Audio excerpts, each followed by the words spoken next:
जय हिंद दोस्तों। स्वागत करते हैं आपको अपने YouTube channel special Indian forces class में। उम्मीद करता हूं आपको पूरे जज्बे और जुनून के साथ वर्दी पाने का जिद होगा। आपको जिद को मैं सरल करने के लिए जीके जीएस के कुछ महत्वपूर्ण प्रश्न लेके आया हूं, जो आपके आने वाले एग्ज़ाम के लिए बहुत महत्वपूर्ण रहेगा। इसलिए वीडियो को बिना स्किप किए आप पूरा ज़रूर देखिएगा। अगर आप हमारे इस यूट्यूब चैनल पर नए हैं तो चैनल को सब्सक्राइब कर लें और साथ में बेल आइकन बटन को ऑन कर लें, ताकि हमारे नेक्स्ट वीडियो का नोटिफिकेशन आपको सबसे पहले प्राप्त हो।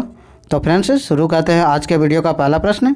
हमारा पहला प्रश्न है, अरबी व्यापारियों ने लाल सागर और भूमध्य बंदरगाहों के माध्यम से भारतीय वस्तुओं को किस देश में भेजा था? इस प्रश्न का सही जवाब है ऑप्शन बी, यूरोपीय। हमारा अगला प्रश्न है, भारतीय राष्ट्रीय कांग्रेस के प्रथम मुस्लिम अध्यक्ष कौन थे? इस प्रश्न का सही जवाब है ऑप्शन सी, बदरुद्दीन तैयब जी। और फ्रेंड्स, आपको बता दें कि बदरुद्दीन तैयब जी सन 1887 ईस्वी में मद्रास अधिवेशन में प्रथम मुस्लिम अध्यक्ष बने थे। हमारा अगला प्रश्न है, बाल गंगाधर तिलक ने सर रतन जी टाटा के साथ मिलकर 1905 में स्वदेशी वस्तुओं की दुकान खोली थी। उस दुकान का नाम क्या था? इस प्रश्न का सही जवाब है ऑप्शन डी, बॉम्बे स्वदेशी सहकारी दुकान कंपनी लिमिटेड। हमारा अगला प्रश्न है, किस आंदोलन में गांधी जी ने पहली बार भूख हड़ताल को शस्त्र की तरह उपयोग किया? इस प्रश्न का सही जवाब है ऑप्शन है, अहमदाबाद हड़ताल, जो 1918 में घटित हुआ था। हमारा अगला प्रश्न है, भूटान पर कूच बिहार के एक राजा संगलदीप द्वारा शासन या नियंत्रण कब किया गया था? इस प्रश्न का सही जवाब है ऑप्शन है, 7वीं शताब्दी ईसा पूर्व के आसपास है। हमारा अगला प्रश्न है, भारतीय संविधान के अनुच्छेद 371 ए में निम्न में से किस राज्य के लिए विशेष प्रावधानों का उल्लेख किया गया है? इस प्रश्न का सही जवाब है ऑप्शन बी, नागालैंड। हमारा अगला प्रश्न है, कौन से भारतीय प्रधानमंत्री ने संसद का सामना नहीं किया? इस प्रश्न का सही जवाब है ऑप्शन डी, चौधरी चरण सिंह ने।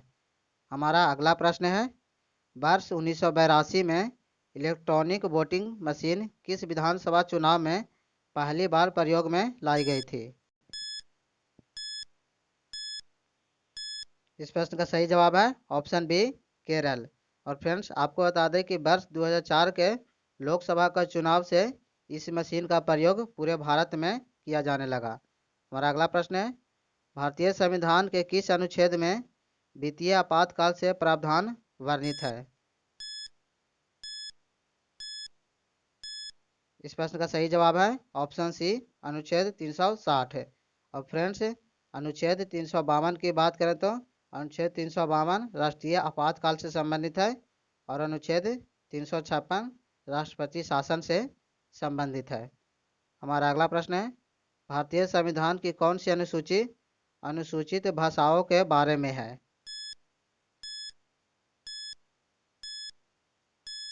इस प्रश्न का सही जवाब है ऑप्शन सी, 8वीं अनुसूची। हमारा अगला प्रश्न है, एक के BLU को व्यवस्थित करने पर हम किस देश की राजधानी के रूप में प्राप्त करते हैं?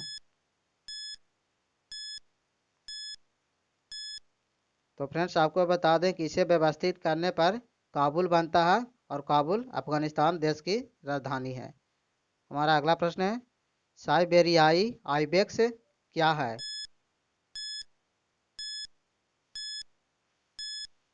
इस प्रश्न का सही जवाब है ऑप्शन बी, बड़े और भारी बकरियां। और फ्रेंड्स, इस बकरी की बात करें तो यह एक बृहत आकार का होता है, जिसमें नर बकरी की ऊंचाई 88 से 110 सेंटीमीटर और वजन 60 से 130 केजी के बीच होता है, जबकि मादा बकरी की ऊंचाई 67 से 92 सेंटीमीटर तथा वजन 34 और 56 केजी के बीच होता है। हमारा अगला प्रश्न है, राम सेतु निम्न में से कहाँ पर स्थित है? इस प्रश्न का सही जवाब है ऑप्शन सी, पाक जलडमरू मध्य। और फ्रेंड्स, आपको बता दें कि राम सेतु को अंग्रेजों के काल में आदम ब्रिज कहा जाता था। और फ्रेंड्स, आपको बता दें कि धार्मिक मान्यता के अनुसार भगवान राम सीता की खोज में लंका आक्रमण के समय इस सेतु का निर्माण नल नील नामक दो भाइयों की मदद से करवाए थे। हमारा अगला प्रश्न है, निम्नलिखित पूर्व प्रधानमंत्रियों में से किसका नाम भारतीय करेंसी नोटों पर देखा जा सकता है? इस प्रश्न का सही जवाब है option C, doctor Manmohan Singh. Friends, आपको बता दें कि भारतीय करेंसी नोट पर आरबीआई के गवर्नर का हस्ताक्षर होता है, सिर्फ 1 रुपया के नोट को छोड़कर। और यही बात है कि भूतपूर्व प्रधानमंत्री मनमोहन सिंह आरबीआई का गवर्नर रह चुके थे, इसी कारण करेंसी नोट पर इनका हस्ताक्षर युक्त काम मिलता है। और यह वर्ष 1991 से 96 तक वित्त मंत्री रहे, जबकि 2004 से 2014 तक प्रधानमंत्री रहे थे। हमारा अगला प्रश्न है, दाब को किस प्रकार परिभाषित किया जाता है? इस प्रश्न का सही जवाब है ऑप्शन बी, परनोद प्रति एकक क्षेत्रफल। हमारा अगला प्रश्न है, निम्नलिखित में से कौन सा महाराष्ट्र का लोकप्रिय लोक नृत्य है? इस प्रश्न का सही जवाब है ऑप्शन बी, तमाशा। हमारा अगला प्रश्न है, निम्न में से अपरंपरागत ऊर्जा स्रोत का उपयोग होता है, यानी कि इसमें अपरंपरागत ऊर्जा स्रोत का उपयोग होता है? इस प्रश्न का सही जवाब है ऑप्शन सी, टॉर्च। और इन तीनों में परंपरागत ऊर्जा स्रोत का प्रयोग होता है। हमारा अगला प्रश्न है, निम्न में से किस बात पर निर्भर करती है ध्वनि की तारतम्य?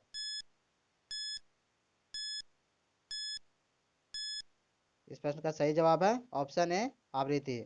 और फ्रेंड्स, ध्वनि की तारतम्य के कारण ही मनुष्य का आवाज़ पतला या मोटा होता है, जो आवृत्ति पर निर्भर करता है। हमारा अगला प्रश्न है, ऑक्सीजन के एक अणु का द्रव्यमान कितना होता है? इस प्रश्न का सही जवाब है ऑप्शन डी, 5.3 गुने 10⁻⁻23 ग्राम। हमारा अगला प्रश्न है, सर्वाधिक स्थिर या अक्रिय परमाणुओं के बाह्य कोश में इलेक्ट्रॉन की संख्या कितनी होती है? इस प्रश्न का सही जवाब है ऑप्शन डी, 8 है। हमारा अगला प्रश्न है, बीटा किरणों के बराबर होता है?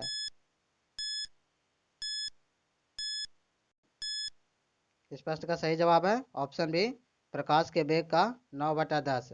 और फ्रेंड्स, अल्फा किरण की बात करें तो यह प्रकाश के वेग का 1/10 होता है, और गामा किरण लगभग प्रकाश के वेग के बराबर होता है। हमारा अगला प्रश्न है, निम्न में से कौन अम्ल और क्षार के साथ अभिक्रिया करता है? इस प्रश्न का सही जवाब है ऑप्शन बी, Al2O3।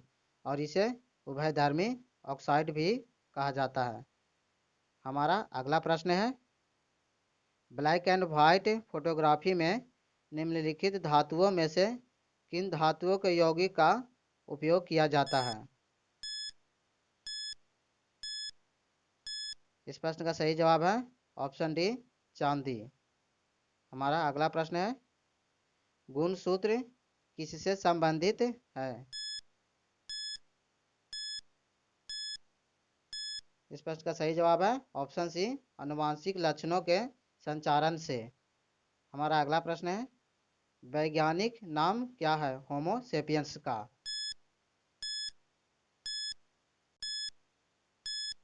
इस प्रश्न का सही जवाब है ऑप्शन सी, बुद्धिमान आदमी। और फ्रेंड्स, होमो सेपियंस की बात करें तो होमो का अर्थ वंश होता है, जबकि सेपियंस का अर्थ जाति होता है। हमारा अगला प्रश्न है, किसी विलयन में हाइड्रोजन आयन का सांद्रण 10 से 5 ग्राम अणु प्रति लीटर है, इस विलयन का पीएच क्या होगा? इस प्रश्न का सही जवाब है ऑप्शन बी, 5। यानी यह विलयन अम्लीय होगा। हमारा अगला प्रश्न है, भारतीय मूल के शिव अय्यादुराई किसके आविष्कार से जुड़े हुए हैं? इस प्रश्न का सही जवाब है ऑप्शन ए ईमेल। हमारा अगला प्रश्न है, किसी वस्तु का संवेग में 0.02 सेकेंड में 10 केजी प्रति मीटर सेकेंड परिवर्तन होता है, तब वस्तु पर कार्य कर रहा बल है। इस प्रश्न का सही जवाब है ऑप्शन सी 500 न्यूटन। और फ्रेंड्स, इसे एफ बराबर यानी बल बराबर संवेग में परिवर्तन बटा समय से ज्ञात किया जाता है। हमारा अगला प्रश्न है, चंडीगढ़ में रॉक गार्डन का निर्माण करता कौन है? इस प्रश्न का सही जवाब है ऑप्शन ए नेकचंद। और फ्रेंड्स, चंडीगढ़ में रॉक गार्डन सुखना झील के निकट स्थित है। हमारा अगला प्रश्न है, बंगाल में द्वैध शासन कब लागू किया गया था? इस प्रश्न का सही जवाब है ऑप्शन है 1765 ईस्वी में। हमारा अगला प्रश्न है, वह पहला शासक कौन था जिसने भूमि को नाप कर लगान वसूल करना आरंभ किया था? इस प्रश्न का सही जवाब है ऑप्शन है अलाउद्दीन खिलजी। हमारा अगला प्रश्न है, हाल ही में किस महाद्वीप को WHO ने पोलियो मुक्त घोषित किया है? इस प्रश्न का सही जवाब है ऑप्शन सी अफ्रीका। और फ्रेंड्स, WHO की बात करें तो इसकी स्थापना 7 अप्रैल 1948 ईस्वी को हुआ था। और WHO में वर्तमान में 154 सदस्य देश है। हमारा अगला प्रश्न है, किस राज्य सरकार ने स्कूलों में प्रस्तावना पढ़ना अनिवार्य कर दिया है? इस प्रश्न का सही जवाब है ऑप्शन ए महाराष्ट्र। और फ्रेंड्स, आपको बता दें कि करंट अफेयर्स किसी भी एग्ज़ाम के लिए एक रीढ़ की तरह साबित होता है, इसलिए आप लोग ज़्यादा से ज़्यादा करंट पढ़ने की कोशिश करिएगा। हमारा अगला प्रश्न है, GMEX-20 द्विपक्षीय समुद्री युद्ध अभ्यास किन दो देशों के बीच हुआ है? इस प्रश्न का सही जवाब है ऑप्शन बी भारत और जापान। हमारा अगला प्रश्न है, प्रधानमंत्री नरेंद्र मोदी द्वारा आयोजित परीक्षा पे चर्चा 2020 कार्यक्रम का आयोजन किस शहर में हुआ है?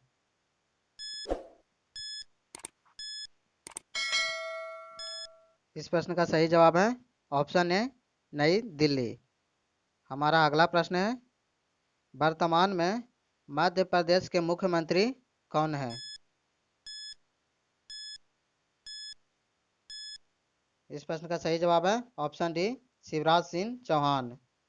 हमारा अगला प्रश्न है, किस राज्य में भारत की पहली सौर ऊर्जा से चलने वाली ट्रेन का उद्घाटन किया गया? इस प्रश्न का सही जवाब है ऑप्शन ए केरल।